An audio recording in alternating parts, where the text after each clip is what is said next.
Hello everyone, my name is Casey Lloyd, and welcome to the Crit Till Dawn channel, where I'm going to give you some more tutorials on Fantasy Grounds.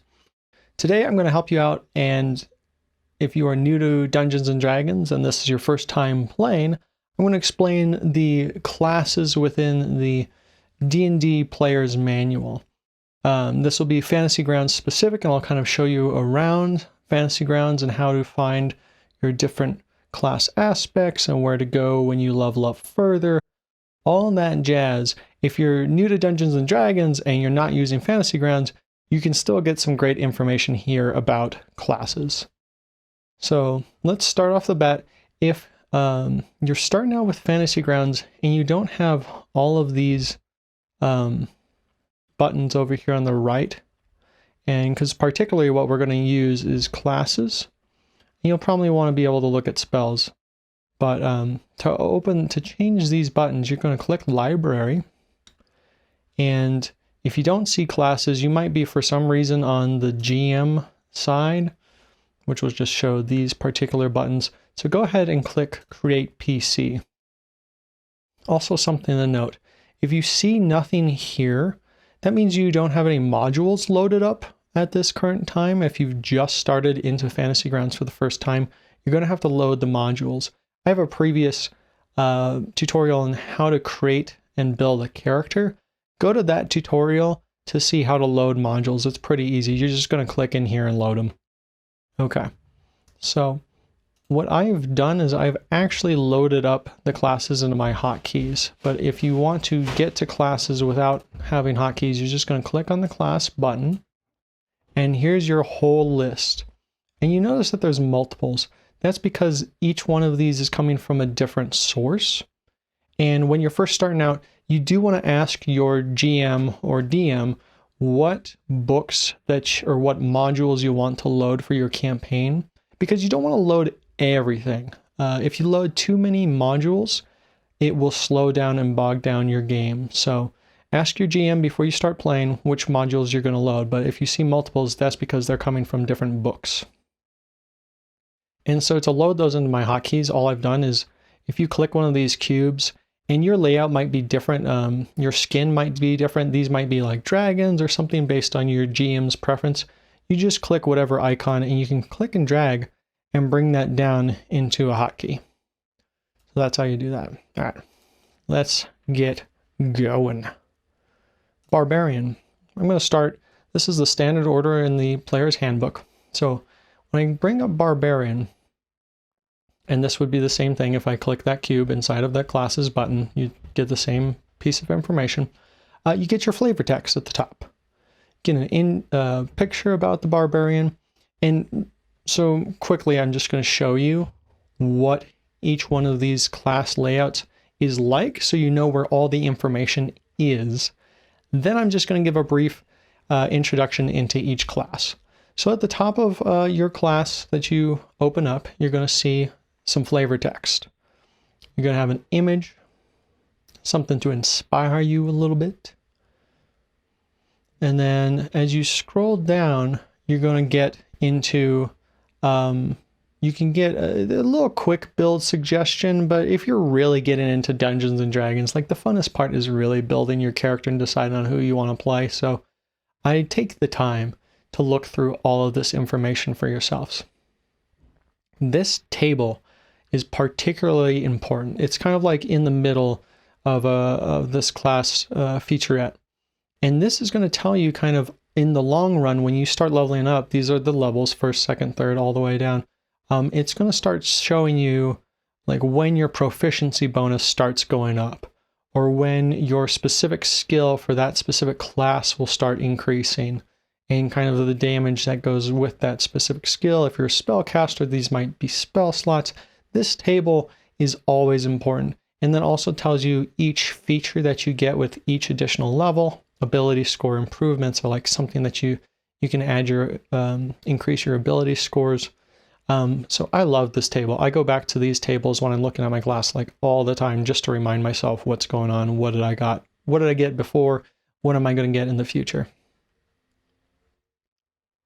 Down here, this kind of gives you standard information. Your hit dice, this is what, every time you level up, you're going to get an additional 1d12 for a Barbarian specifically. Added to your hit points. It tells you what your proficiencies are. When you decide on your class and you move it into your character sheet, again, if you look at my past tutorial on how to build a character, all of these things are going to be added to your character sheet. And then you'll get into your equipment. You will have to kind of pick out your equipment from either of these two. Since you have options, you'll actually have to go into the items menu and search for a great axe, or look at the weapons table and look at martial melee weapons. And you will have to add these separately to your character sheet since you have a choice. Okay, once you start getting down past the equipment, then you start getting into your class's kind of skills and what makes them individual from each other. Barbarian gets this cool thing called Rage, and that's a first level skill, and it gives you just the rundown of what that is. You have an advantage on strength checks, saving throws. You get bonuses to your damage rolls, which is pretty sweet. Then you get some resistances. And so if you notice that it'll tell you, again, reckless attack starting at 2nd level, that's a new skill that you get. If you go back up to that table, they'll show you, okay, cool. I start getting reckless attack at 2nd level. So again, easy way to keep track of what's going on with your class with that table. Now, the thing with every single class, and it's usually around 3rd level, I believe, you start getting to choose a path for your character. Like, this is the real specialization for your character. And the cool thing about Dungeons and Dragons, over time, they've added so many books where if you have an idea in your head for a specific, let's talk about the Barbarian. Let's say you want a specific Barbarian in your head. There are specific paths that have been added through, like, Xanathar's Guide to Everything, and they kind of give you all these different flavors of characters. So if your DM or GM does have access to additional manuals, I would highly check out those paths, because the player's handbook only has 2 paths per class, I believe. If I scroll down a little bit further, you can see what I'm talking about. So now once we get into primal paths, again, this is something that you don't really get to choose until your 3rd level. So the first 2 levels, you're kind of just getting a feel for the game, you're getting a feel for your character. At the 3rd level is really when you start specializing your class. And so for Barbarian, we have the path of Berserker, and then we have the path of the Totem Warrior. And these are going to offer you different skills and kind of, again, specialize your character a bit. And that's it at the bottom of your section of a class. So we're going to start at the top. Barbarian is like a primitive warrior, not too great on the brain side, but he's an awesome fighter. And they get the skill, again, like we saw below, they get this thing called Rage. And if you look at this table, they start getting extra damage to their damage rolls, and that increases over time. So if you want to be a tank, if you want to be up front in battle, just doing some damage with like an axe or a sword, and just being a beast, a Barbarian, definitely check it out. All right, let's move on. So now I'm just going to give a brief overview of the 12 standard classes within the Player's Guide. Your Bard. I love the Bard. I'm actually, I'm an actor. I am a Bard, IRL. And Bards are entertainers and musicians, and they are a spellcaster class. There are, I believe, in several handbooks, there are kind of like warrior, a fighter type of class of Bard. I don't think it's in the Player's Handbook. If we go down here and check. College of Valor. Game proficiency medium artier. Oh, well, I guess College of Valor could be, yeah, you get proficiency with martial weapons.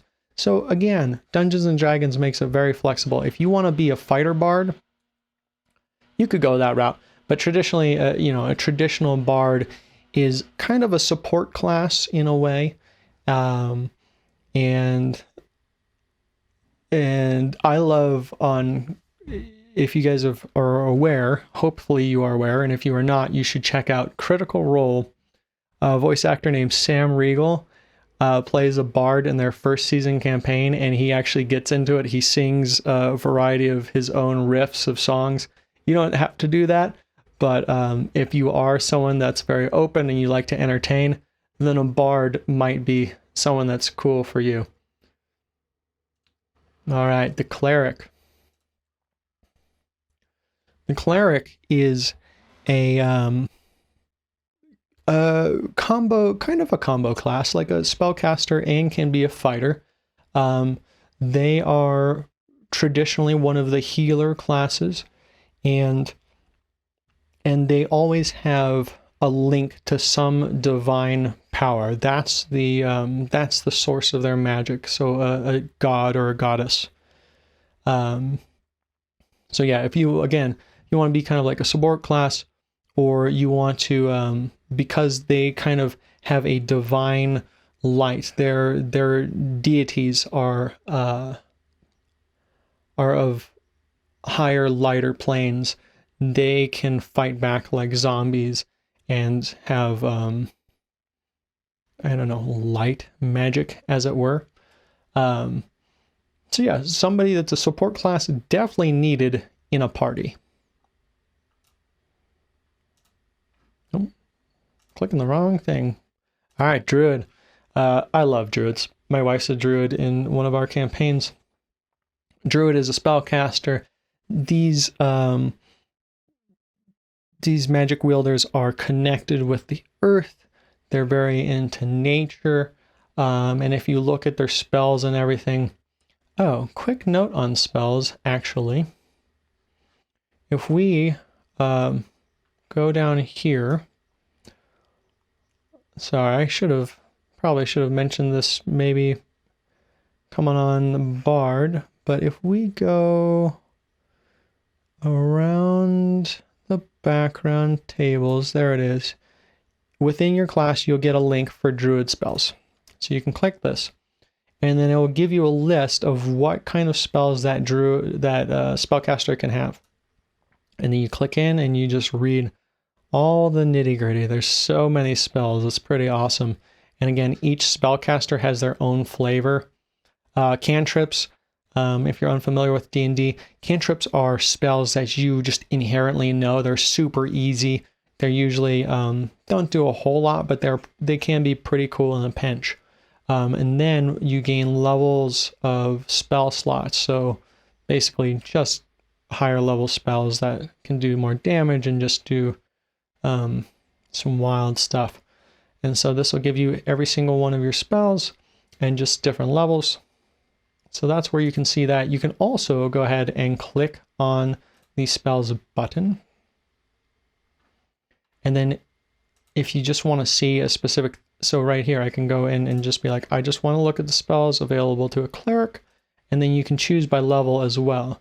So I can, level 0 is a cantrip, and then you can go up by there and you can just isolate those specific spells. And then again, you would just drag and drop into your character sheet what spells you'd want as you're creating your character.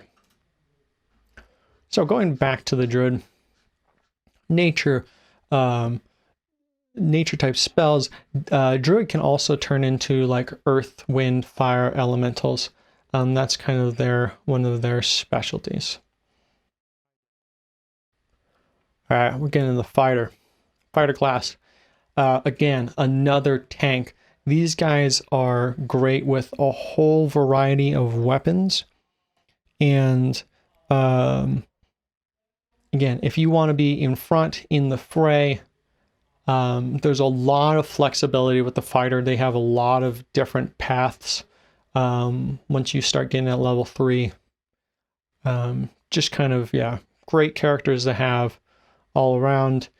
You know, if you're thinking of a, oh, what's a great fantasy fighter reference? I mean, Gimli, you know, Gimli from Lord of the Rings. Hell yeah, fighter right there. All right, we got your monk. Your monk, I have a monk in my campaign. Monks are usually, you know, hand-to-hand combat types, spiritual, usually devoted to, you know, a monk, meditation, all that jazz. The cool thing about the monk has what's called key points. And this is the specialty of the monk. You can use the key points to do just wild stuff like do multiple attacks. You can run away, you can disengage, and you can just have incredible speed. They're very fast. They can be very lethal. Yeah. I don't know if, let's go down here real quick. I don't know if monks traditionally have spells, but I could be mistaken on that one.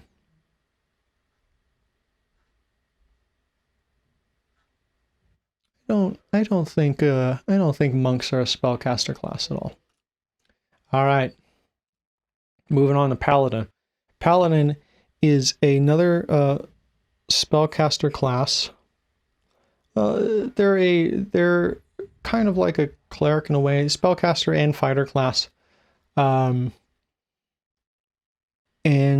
here's the thing about all the spellcasters is each spellcaster can just do a variety of different magics, and they're usually getting their magic from some sort of deity or some sort of creature on a different elemental plane, such as a warlock, and they get extraplanar entities. So really, check out each spellcaster. Like if you're thinking spells, each one has a different variety, and it's kind of based on that particular spellcasters, where they're getting their magic from.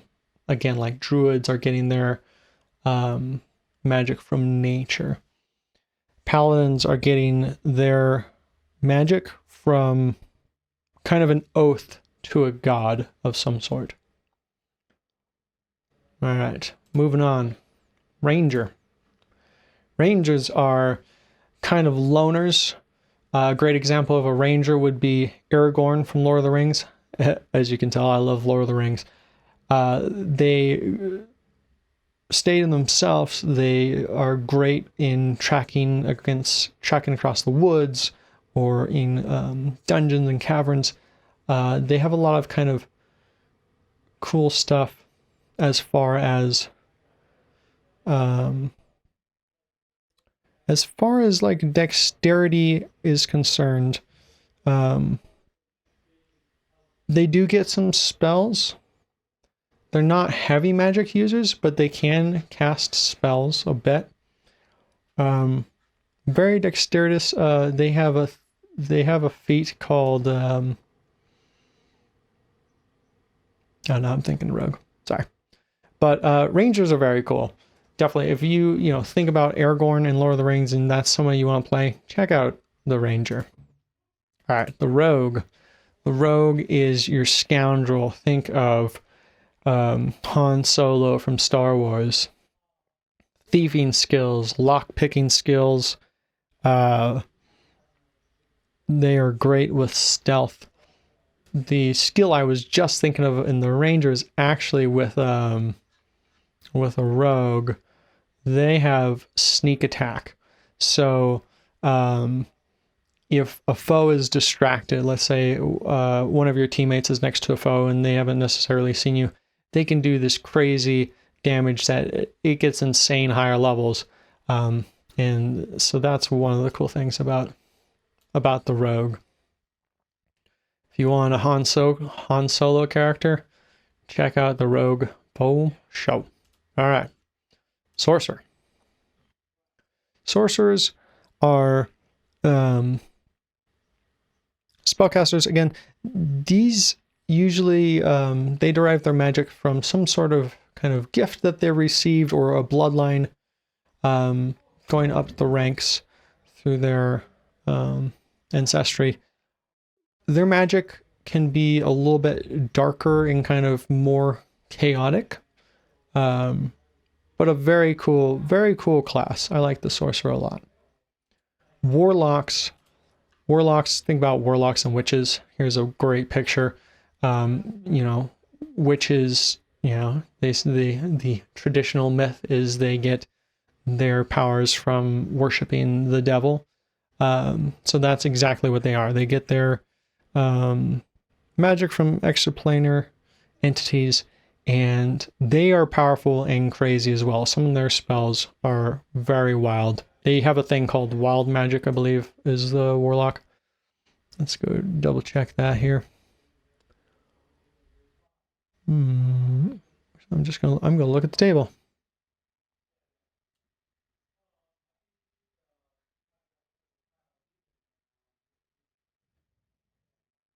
I don't know. I think it's one of the paths, but they have a thing that's called wild magic, where if you use a specific spell, and I believe it's if you roll a 1 and you fail, the GM can roll on a wild magic table, and then just all sorts of crazy stuff like the Wand of Wonder, similar to what the Wand of Wonder does. And it's awesome. I have a player that's a part warlock in my game, and she is yet to turn into anything, but I'm hoping she turns into a potted plant one day. Warlock's entertaining class. Your wizard, standard wizard stuff. Wizards are more of like the intellectuals. Intelligence is definitely one of their primary abilities that they use, and they're very scholarly about their magic. And so you get kind of, I don't want to say basic, but more middle of the road, just spell casting abilities with the wizard. And they can be pretty powerful as well. Most of the spellcasters, once they get higher level, those spells are pretty damaging. But again, most of the spellcasters, save for maybe like a Paladin or a Cleric, don't traditionally wear lots of armor. So they're definitely more of a support class. You're standing off in the distances and doing your damage. You're not in the middle of the fray. Something to think about with spellcasting classes. All right, all. I didn't want to get into super nitty gritty with all of these characters because I want you to, you know, do the reading yourself. There's so much detail within Dungeons and Dragons and the player's manual, and those guys are at the Wizards of the Coast have done such a great job of giving you just really interesting reading material and ideas and inspiration. So check it out for yourselves. If you enjoyed this tutorial, please subscribe and like the channel, leave a comment. I'd love to hear what you think. All right, take care, guys.